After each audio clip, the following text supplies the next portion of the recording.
बिस्मिल्लाहिर्रहमानिर्रहीम। मैं हूं रज़ा मेकर। उम्मीद है आप सब लोग खैरियत से होंगे। आइए आप जानते हैं आज की कुछ अहम अपडेट्स इमरान रियाज खान से। आईनी तरमीम जो है वो ज़रूरी है और ये मुल्की पाकिस्तान की माशी तरक्की के लिए ज़रूरी है ये आईनी तरमीम। हालांकि इस पूरी आईनी तरमीम में मईशत के हवाले से कुछ नहीं है। यानी आईनी तरमीम का मुसवदा जो अब तक चीज़ें सामने आई हैं उनको आप पढ़ें तो आपको आइडिया हो जाता है कि एक तो काजी फायदी साहब आपको एक्सटेंशन देनी है, नंबर 2 आपको आइडिया हो जाता है कि निज़ाम के ऊपर एक कंट्रोल चाहिए, मिलिट्री कोर्ट्स के ज़रिए से इमरान खान साहब को काबू करना है, और आपको आइडिया हो जाता है कि इंसानी हकूक़ जो है उनको तहबाला कर देना है। और एक जो चीज़ आपको आइडिया होता है कि जो अदालतें हैं उनके ऊपर मुकम्मल कंट्रोल चाहिए कि जजों को उठा के एक अदालत से दूसरी अदालत में शिफ्ट किया जा सके। इसी तरह डिफरेंट चीज़ें हैं जो वो आपको मिलती हैं इसमें। अब बातचीत तो चल रही है आईनी तरमीम के हवाले से।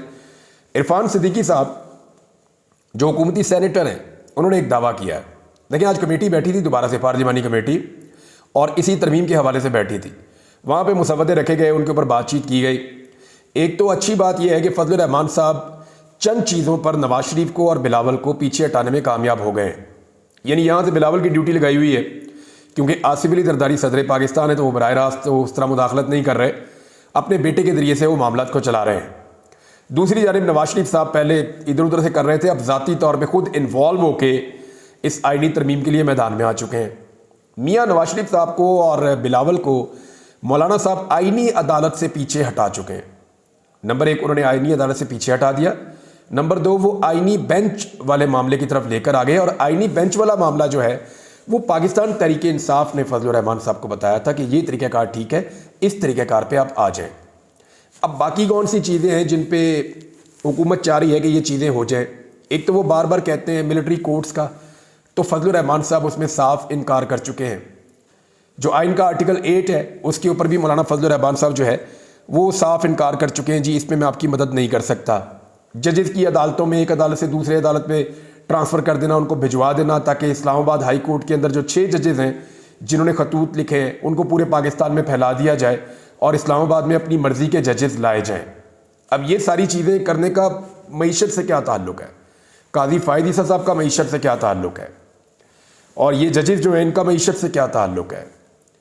ये अगर मिलिट्री कोर्ट्स बनती हैं, इमरान खान साहब को अगर सज़ा होती है, फ़र्ज़ करें उन्हें 10-20 साल अंदर रखा जाता है, तो इससे मईशत का क्या ताल्लुक़ है? मईशत तो पाकिस्तान की ख़राब हुई है जिस दिन से इमरान खान साहब को जेल में डाला गया, बल्कि जिस दिन से उन्हें इक़्तिदार से निकाला गया उस दिन से लेकर अब तक का आप सारा डाटा उठा लें। हुकूमत हर थोड़ी देर के बाद झूठ बोलती है कि हमने मईशत संभाल ली, हमने डिफ़ॉल्ट से मुल्क को बचा लिया, हमने इतना कर्जा मज़ीद दे लिया। पाकिस्तान की तारीख का सबसे महंगा कर्जा इस हुकूमत ने लिया है, पाकिस्तान की तारीख का सबसे ज़्यादा कर्जा इस हुकूमत ने लिया है, पाकिस्तान की तारीख की 50 साल का जो रिकॉर्ड सबसे कम इन्वेस्टमेंट हुई है वो इस हुकूमत के दौर में हुई है। महंगाई का जो 50 साल रिकॉर्ड है वो इसी हुकूमत के दौर में टूटा है।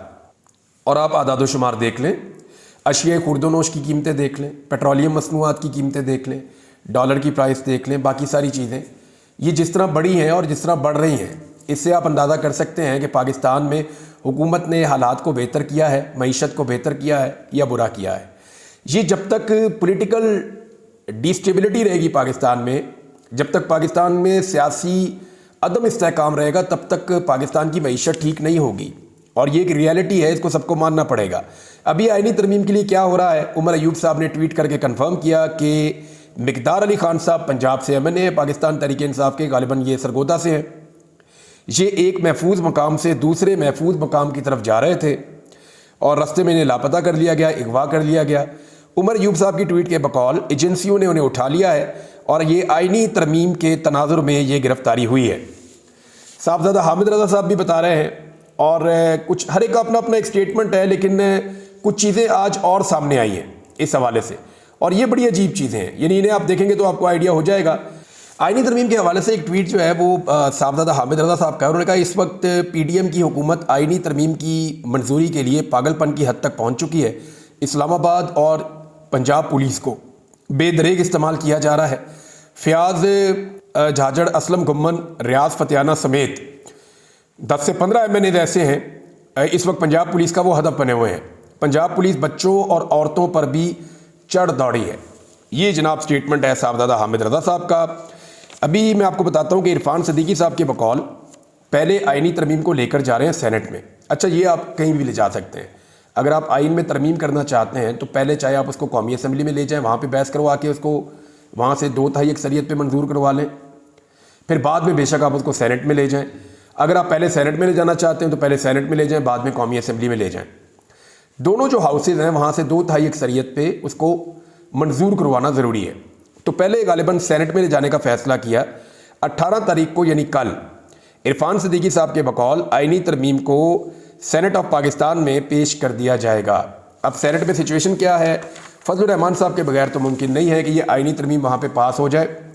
حکومت کے پاس 58 لوگ تھے, ان میں سے ایک ان کا اپنا سینیٹر ٹوٹ گیا, یہ ہم سب جانتے ہیں, اور ان کے رہ گئے 57. ابھی ان کو جو باقی ووٹ چاہیے وہ 64 انہوں نے ٹوٹل کرنے ہیں. تو 64 کرنے کے لیے انہیں 4 اوپر والے اور 3 یہاں والے 7 ان کو سینیٹرز مزید چاہیے. فضل الرحمان صاحب کے پاس 5 سینیٹرز ہیں. اگر حکومت فضل الرحمان صاحب والی ترمیم کرتی ہے جس میں کوئی اتنا معاملہ نہیں ہے تو پھر جو ہے وہ 5 ووٹ تو یہ مل جائیں گے. باقی 2 ووٹ کہاں سے پورے ہوں گے, یہ ایک بڑا سوال ہے. یہاں پہ جو ہے وہ جو بلوچستان نیشنل پارٹی ہے BNP مینگل صاحب کے 2 سینیٹر ہیں, قاسم صاحب اور نسیمہ صاحبہ. ان دونوں کے اوپر تکیہ ہے, ان کو بہت پریشرائز کیا جا رہا ہے. آج نسیمہ احسان صاحبہ نے جو ہے وہ ایوان کے اندر آ کر اس کے اوپر اظہار بھی کیا, اور ان کی آواز سے ان کے لہجے سے لگ رہا تھا کہ کافی دباؤ ہے. پھر باہر آ کر انہوں نے میڈیا سے بات کرتے ہوئے یہ خاص طور پہ کہا, جو انہوں نے کہا وہ میں آپ کو بتا دیتا ہوں ایز اٹ از پڑھ کے. انہوں نے ایوان میں بھی شکوہ کیا اور بعد میں میڈیا کو پریشر کے حوالے سے آگاہ کیا کہ پریشر ہے, آپ کو بھی پتہ ہے کہ پریشر ہے. یہ بات انہوں نے کہی کہ ان کے اوپر بھی پریشر ہے. دوسرا جو ہے وہ اختر مینگل صاحب خود بتا چکے ہیں کہ ان کے جو سینیٹرز ہیں دونوں, ان کے ساتھ کیا ہو رہا ہے. ایک کے بارے انہوں نے بتایا کہ وہ بیچارے ڈائلسس کروانے کے لیے گئے, تب سے اب تک وہ اپنے بیٹے سمیت ہی ان کا پتہ نہیں چل رہا. اور جبکہ یہ جو خاتون سینیٹر ہیں ان کو بھی ان کے بیٹے کے حوالے سے بھی انہوں نے کہا اور ان کے حوالے سے بھی انہوں نے کہا. اب 3 سینیٹرز ہیں, ان تینوں کا تعلق جو ہے وہ حکومت سے ہے, یعنی پاکستان تحریک انصاف سے نہیں ہے. چلیں یہ آپ یوں لے لیں, یہ تینوں سینیٹر جو ہے وہ پاکستان تحریک انصاف سے نہیں ہیں اور حکومت سے بھی نہیں ہیں. لیکن یہ جو تینوں سینیٹرز ہیں ان کی آپ بات سنیں. کامران مرتضیٰ جمعیت علماء اسلام فضل الرحمان گروپ سے, انہوں نے اظہار خیال کیا. نسیمہ احسان صاحبہ Balochistan national party Mengal group سے, انہوں نے بھی اپنے خیال کا اظہار کیا. اور ارباب عمر فاروق قاسی یہ ANP سے ہیں. یہ تینوں سینیٹرز وہاں پہ کھڑے ہو کر یہ کہہ رہے ہیں کہ جناب یہ جس قسم کی آپ حرکتیں کر رہے ہیں یا جو اراکین اسمبلی کے ساتھ اور جو سینیٹرز کے ساتھ کیا جا رہا ہے, جیسے ان کی فیملیز کو ہراساں کیا جا رہا ہے, اس صورتحال میں ہم آپ کو کیسے ووٹ دے سکتے ہیں. یعنی جب آپ انسانی حقوق کی لگاتار خلاف ورزیاں کریں گے تو ہم تو اس کا حصہ بن جائیں گے, یعنی وہ شریک جرم ہو جائیں گے نا. ایک طرح سے وہ اس جرم کا حصہ بن جائیں گے اور اس سارے پروسیس کے اندر شامل ہو جائیں گے. کل کو جب گنتی کی جائے گی کہ کون کون تھا جو اس آئینی ترمیم کا حصہ تھا, جب خواتین کو اور لوگوں کی بیویوں کو اور بیٹیوں کو اغوا کیا جاتا تھا, تو ان 3 لوگوں کے نام بھی شامل آ جائیں گے, ان کی پارٹیوں کے نام بھی شامل ہو جائیں گے. تو انہوں نے بھی یہاں پہ اس قسم کے تحفظات کا اظہار کیا ہے. تو ناظرین یہ تھی آج کی اہم اپڈیٹس. اسی کے ساتھ اپنے میزبان رضا میکن کو اجازت دیجیے. اللہ حافظ.